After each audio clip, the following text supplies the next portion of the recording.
قرآن مجید کے 16ویں پارے میں آج آیت نمبر 83 سے 110 تک کا جو تذکرہ ہے وہ حضرت ذوالقرنین رضی اللہ تعالیٰ عنہ۔ اللہ تعالیٰ نے انہیں زمین میں اقتدار دیا تھا۔ 4 لوگ دنیا میں ایسے ہو چکے ہیں جنہیں اللہ تبارک و تعالیٰ نے پوری دنیا میں اقتدار دیا، ایک وقت میں پوری دنیا کا ایک ہی بادشاہ۔ 2 مسلمان تھے، 2 کافر۔ مسلمانوں میں حضرت سلیمان علیہ السلام اور جناب ذوالقرنین علیہ السلام، اور کافروں میں بخت نصر اور نمرود۔ یہ 2 لوگ ہیں جنہیں اللہ نے پوری دنیا میں اقتدار دیا، اور پھر اس کے بعد آنے والے وقت میں اللہ تعالیٰ امام مہدی کو سارا اقتدار عطا فرمائے گا پوری دنیا کا۔ حضرت ذوالقرنین کے بارے میں 2 روایات ہیں، ایک تو یہ ہے کہ وہ نبی تھے اور ایک یہ ہے کہ نہیں وہ ولی تھے، لیکن مجھے حضرت مولا علی شیر خدا رضی اللہ تعالیٰ عنہ کا قول ملا ہے جس میں آپ نے فرمایا ہے کہ نہیں وہ نبی نہیں تھے، تو اس لیے میرا نظریہ یہی ہے کہ وہ اللہ کے ایک نیک بندے تھے۔ اللہ نے انہیں پوری زمین میں اقتدار دیا۔ وہ ایک مہم پہ نکلے، ان کا ارادہ بنا کہ میں ذرا دنیا کا چکر لگاؤں، تو انہوں نے سفر شروع کیا کہ میں دیکھوں ذرا سورج غروب کہاں ہوتا ہے۔ تو فرماتے میں پہنچا، بڑا گیا، لیکن میں اس مقام تک پہنچ گیا جہاں سورج غروب ہوتا ہے، تو پھر میں نے دیکھا کہ ایک سیاہ کنواں ہے جس کے اندر جا کے وہ چھپ گیا ہے، لیکن رب کریم کی اس حقیقت تک میں پہنچ سکا نہیں۔ پھر آپ فرماتے ہیں کہ میں آگے نکلا تو مجھے ایک قوم کے بارے میں بتلایا گیا جو بڑی خونخوار قوم تھی، بڑی خونخوار، اس کو یاجوج اور ماجوج کہا جاتا ہے۔ یہ قوم اتنی خونخوار تھی کہ یہ درندوں کو بھی کھا جایا کرتے تھے، اتنے لمبے چوڑے ان کے قد تھے، اتنے زیادہ طاقتور تھے کہ سانپ اور بچھو بھی کھا جاتے تھے۔ یہ نکلا کرتے تھے سبزے کے دنوں میں تو ساری کھیتیاں اجاڑ جاتے تھے، ہر چیز تباہ کر جاتے تھے، حتیٰ کہ انسانوں تک کو کھا جاتے تھے۔ تو حضرت ذوالقرنین جب وہاں پہنچے، اللہ تبارک و تعالیٰ نے انہیں ان مظلوم لوگوں کا مددگار بنایا جن پر یاجوج اور ماجوج کی قوم ظلم کرتی تھی۔ انہوں نے آپ سے کہا کہ حضور مہربانی فرمائیں، اس قوم سے تو ہماری جان چھڑائیں۔ آپ نے فرمایا تم میری مدد کرو۔ انہوں نے کہا حضور کس طرح؟ فرمایا بس جسمانی طور پر میری مدد کرو۔ تو آپ نے پھر وہاں ایک دیوار بنائی، ایک دیوار، لوہا کاٹ کر، سیسا پگھلا کر، پتھر ڈال کر ایک بڑی موٹی تازی دیوار بنائی، اور اتنی اونچی بنائی، اور پھر اس کے چاروں جانب آگ جلائی تاکہ وہ لوہا اس طرح پگھل جائے کہ وہ دیواروں کے ساتھ چپک جائے، تاکہ کوئی آدمی پیر رکھنا چاہے تو پیر رکھ کے اس پہ چڑھ نہ سکے۔ آپ نے وہ دیوار بنائی۔ اب اس قوم کا حال یہ ہوا کہ وہ اس کے اندر قید ہیں، وہ صبح جب اٹھتے ہیں تو اس کو توڑنا شروع کرتے ہیں، توڑتے رہتے ہیں، تو جب شام ہوتی ہے تو ان میں سے ہر روز ایک شخص کہتا ہے اتنی رہنے دو، باقی کل کریں گے۔ لیکن جب وہ سویرے اٹھتے ہیں تو اللہ تعالیٰ اس دیوار کو پھر سے مضبوط فرما دیتا ہے۔ نبی کریم علیہ السلام نے فرمایا قرب قیامت میں ایک وقت آئے گا، قیامت کے قریب جا کے ایک ٹائم ایسا آئے گا کہ اس مخلوق میں سے ہی ایک شخص پکارے گا اور پکار کے کہے گا کہ اب سو جاؤ انشاءاللہ۔ اللہ ان کی زبان پہ جاری کہے گا اب سو جاؤ اور سویرے انشاءاللہ یہیں سے شروع کریں گے۔ تو فرمایا وہ چونکہ انشاءاللہ کہیں گے تو پھر اللہ تبارک و تعالی اگلے دن اس دیوار کو وہیں پہ رکھے گا جہاں رات کو انہوں نے اسے چھوڑا تھا۔ اگلے دن وہ توڑیں گے تو دیوار ساری ٹوٹ جائے گی، اور پھر اللہ تبارک و تعالیٰ کا فضل ہوگا تو مسلمان کی طرف وہ بڑھیں گے، وہ قتل و غارت کریں گے، پھر سے وہی درندگی کریں گے، تو پھر حضرت عیسیٰ علیہ السلام ان کے لیے دعا کریں گے۔ تو دعا کا یہ حال ہوگا کہ ان کے وجود پر کچھ ایسی چیزیں برآمد ہوں گی جن کی وجہ سے وہ مر جائیں گے، ختم کر دیے جائیں گے، قیامت کے قریب جا کے وہ دوبارہ آئیں گے۔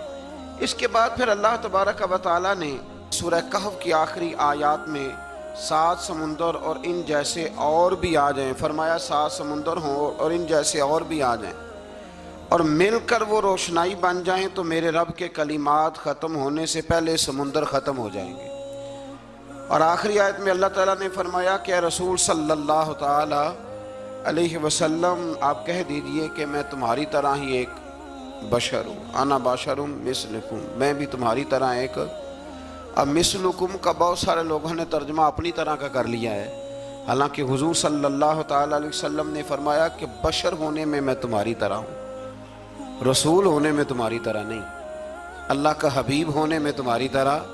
اور وہ یہ جو میں کہہ رہا ہوں نا نہیں، تو یہ صحیح بخاری کے لفظ ہیں، حضور نے فرمایا ایکم مثلی، کون ہے تم میں جو میری طرح ہو، یہ صحیح بخاری کے لفظ ہیں۔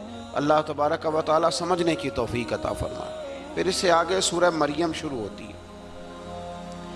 اس صورت میں اللہ تبارک و تعالی نے حضرت زکریا علیہ السلام کا ذکر فرمایا ہے کہ وہ لا ولد تھے اور بڑھاپے کی عمر کو پہنچ چکے تھے۔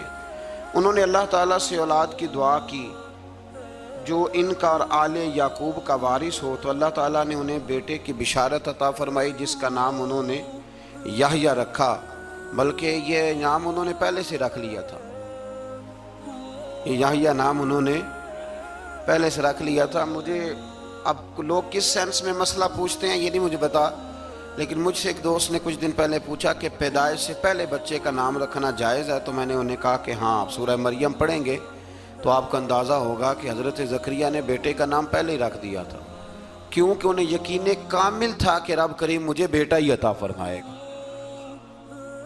تو حضرت یحییٰ علیہ السلام کو اللہ تعالیٰ نے بچپن میں ہی نبوت عطا کی اور کتاب دی۔ ان کے اوصاف یہ بیان کیے کہ وہ پاکیزہ اور متقی تھے، ماں باپ کے ساتھ نیکی کرنے والے تھے اور سرکش نہیں تھے۔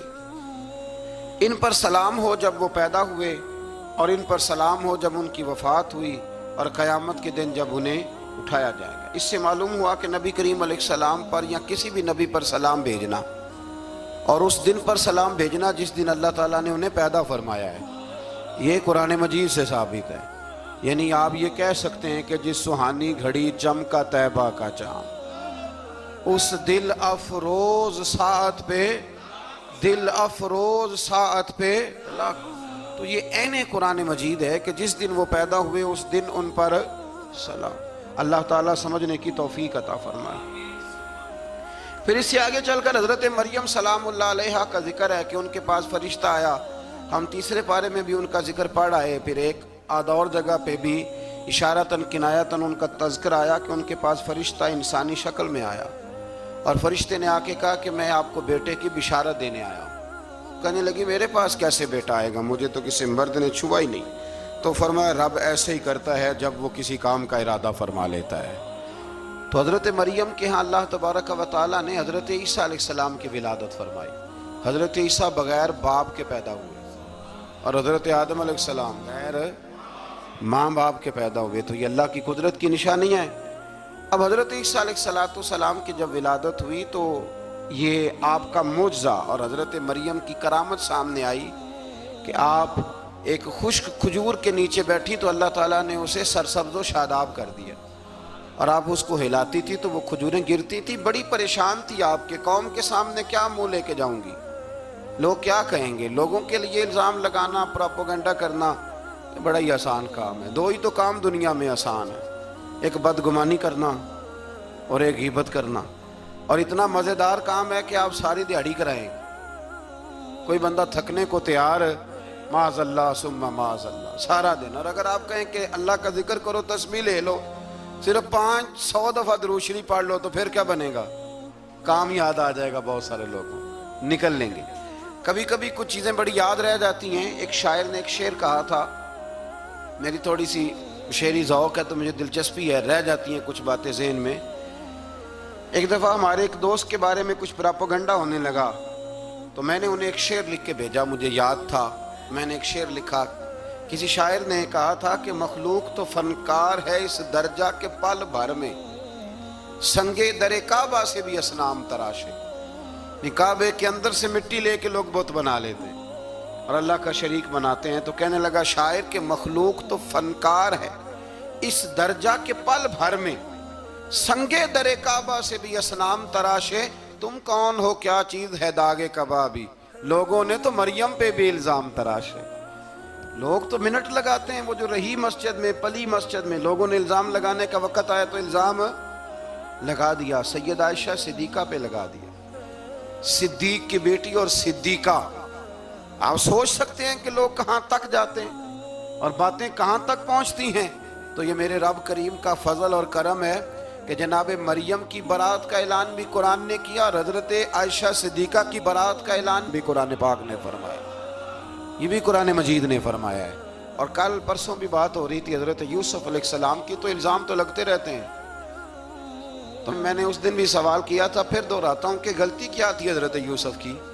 کبھی کنواں اندھیرا، کبھی بھائیوں کے تھپڑ، کبھی مصر کا بازار، اور ذرا سوچو تو صحیح، جب بولیاں لگتی ہیں انسان کی تو کیا حال ہوتا ہے۔ اور پھر ذرا یہ بھی تو دیکھو نا کہ جب زلیخا نے الزام لگایا تو پھر کیا حال ہے، اور پھر 12 سال کی جیل، پر رب فرماتے ہیں شانیں میں نے یوسف کو ہی عطا فرمائی۔ تو حضرت مریم سلام اللہ علیہا جب وہ بیٹا لے کے گئی ان کے پاس تو انہوں نے کہا یہ کہاں سے آ گیا؟ آپ فرمانے لگی میں نے تو چپ کر روزہ رکھا ہوا ہے، اسی سے پوچھ لو یہ کہاں سے آیا ہے، یہی بتائے گا۔ پنگوڑے میں تھے حضرت عیسیٰ علیہ السلام، پنگوڑے میں، تو قرآن مجید کہتا ہے کہنے لگے قال انی عبد اللہ، حضرت عیسیٰ بولے اور بول کے کہنے لگے میں اللہ کا بندہ ہوں، اور آتانی الکتاب، خالی نہیں آیا، کتاب ساتھ لے کے آیا ہوں، وجعلنی نبیا، اور اس نے مجھے نبی بنا کے بھیجا ہے۔ تو حضرت عیسیٰ علیہ السلام پنگوڑے میں ہیں تو کلام فرما رہے ہیں، اپنے نبی ہونے کا اعلان فرما رہے ہیں۔ اب اس بندے کے قریب جا کے اس سے سوال کرنے کو دل نہیں کرتا جو نبی پاک کے بارے میں کہتا ہے 40 سال کے بعد نبی بنے۔ یہاں پنگوڑے میں حضرت عیسیٰ کلام کریں، پنگوڑے میں، اور وہ پنگوڑے میں کہے میں نبی ہوں، اور تو اپنے رسول کے بارے میں یہ کہے کہ بکریاں چرا رہے تھے تو معاذ اللہ انہیں پتہ ہی نہیں تھا کہ میں نبی بن جاؤں گا۔ ایسی کوئی بات نہیں۔ اعلیٰ حضرت فرماتے ہیں اللہ اللہ وہ بچپنے کی پھبن، یعنی بچپن میں بھی رنگ ڈھنگ نرالے تھے میرے رسول کی۔ اللہ اللہ وہ بچپنے کی پھبن، اس خدا بھاتی صورت پہ لاکھوں سلام، اس خدا بھاتی صورت پہ۔ اور مرحوم اعظم چشتی نے بھی ایک جملہ بڑا خوبصورت کہا، اس نے کہا تیری حیات پاک کا ہر لمحہ پیغمبر لگے، تیری حیات پاک کا ہر لمحہ پیغمبر لگے۔ پھر اس سے آگے آیت نمبر 41 سے ایک بار پھر حضرت ابراہیم علیہ السلام کا ذکر ہے کہ وہ بہت سچے نبی تھے، انہوں نے اپنے چچا کو بے جان بتوں کی عبادت سے روکا، عذاب الہی سے ڈرایا۔ اس نے کہا کہ آپ ہمیں ہمارے خداؤں سے پھیرنا چاہتے ہیں، اس سے رک جائیں ورنہ ہم آپ کو سنسار کر دیں گے۔ ابراہیم علیہ السلام نے کہا کہ میں آپ کے لیے اپنے رب سے استغفار کرتا رہوں گا، وہ مجھ پر بہت مہربان ہے۔ تو اللہ تبارک و تعالیٰ نے انہیں اسحاق علیہ السلام بیٹے اور یعقوب علیہ السلام پوتے کی بشارت دی، اور یہ بھی فرمایا کہ یہ دونوں نبی بھی ہوں گے۔ پھر آیت نمبر 51 سے لے کر 58 تک مختلف انبیاء کا ذکر ہے۔ اللہ تعالیٰ نے اس میں فرمایا کہ حضرت موسیٰ کو برگزیدہ رسول، نبی اور اللہ کا رازدار کہا گیا، اور حضرت ہارون کی نبوت کا بیان بھی ہوا، اور حضرت اسماعیل کو وعدے کے سچے، نماز اور زکوٰۃ کا حکم دینے والے رسول اور نبی اور اللہ کا پسندیدہ قرار دیا گیا۔ ادریس علیہ السلام کو صدیق نبی قرار دیتے ہوئے فرمایا کہ ہم نے ان کو بلند جگہ پہ بٹھایا ہے۔ کہاں ہے ادریس علیہ السلام؟ چوتھے آسمان میں بھی، اور جنت کا قول بھی ہے۔ دو روایتیں ان کے بارے میں ملتی ہیں، ایک تو یہ ہے کہ وہ حضرت ملک الموت سے ایک دفعہ کہنے لگے تو میرا یار نہیں بن جاتا، اللہ ہی بھلا کرے۔ حضرت اسرائیل کو کہنے لگے دوست بن جو، کہا بن جاتے ہیں، دوستی ہو گئی۔ فرمانے لگے یار موت کا ذائقہ کیسے چکھاتا ہے؟ کہنے لگا میں آپ کو چکھا دیتا ہوں۔ آپ کو موت کا ذائقہ چکھایا اور دوبارہ پھر روح ڈال دی، آپ اٹھ کے بیٹھ گئے۔ کہنے لگے دوزخ تو دکھا، نے وہ بھی دکھا دی۔ فرمایا جنت تو دکھا، جنت بھی دکھائی۔ تو کہنے لگا واپس چلیں، فرمانے لگے اب تو نہیں جانا۔ کیوں؟ فرمایا رب فرماتا ہے ہم فیہ خالدون، جو جنت میں آئے گا یہیں رہے گا۔ نے کہا جناب وہ تو پہلے موت کا ذائقہ چکھنا ہے، پل صراط جو دوزخ کے اوپر ہے وہاں سے گزرنا ہے۔ تو آپ فرمانے لگے یہ دونوں کام میں کر چکا ہوں اور تو نہیں کرائے ہیں، لہذا میں آ گیا ہوں تو میں نے یہیں پہ رہنا ہے۔ اب حضرت